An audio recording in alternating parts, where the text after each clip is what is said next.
سب سے اعلیٰ درجے کی دولت زبان ذاکر، دل شاکر اور زن فرما بردار ہے۔ غیبت کا حریص ہونا دل کی بیماری ہے۔ نیک عمل سے دل میں نور پیدا ہوتا ہے اور امر بد سے اس میں ظلمت اور تاریکی پیدا ہوتی ہے۔ جو شخص اپنا مال تکلف سے دیتا ہے اسے سخی نہیں کہتے، بلکہ سخی وہ ہے کہ مال کا دینا اس پر گراں نہ ہو۔ امیروں سے میل جول مت رکھو جو دین سے دور ہیں۔ سخت کلامی سے ریشم جیسے نرم دل بھی سخت ہو جاتے ہیں۔ خود کو سب سے بہتر سمجھنا جہالت ہے۔ ہر شخص کو اپنے آپ سے بہتر سمجھو۔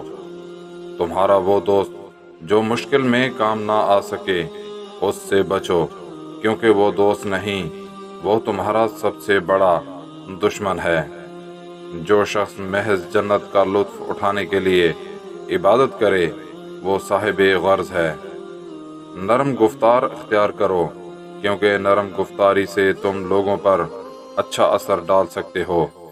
نماز میں حضور قلب کی تدبیر یہ ہے کہ الفاظ کے معنی پر دھیان رکھے۔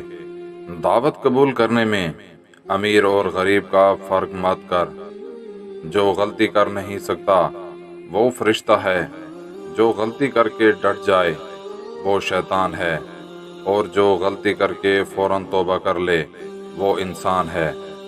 جسم دل کی ملکیت ہے اور اس مملکت میں دل کے مختلف لشکر ہیں۔ کلام میں نرمی اختیار کر، کیونکہ الفاظ کی نسبت لہجہ میں زیادہ اثر ہوتا ہے۔ نکاح میں تاخیر زنا کا سبب بنتا ہے اور اس کا عذاب والدین پر ہوتا ہے۔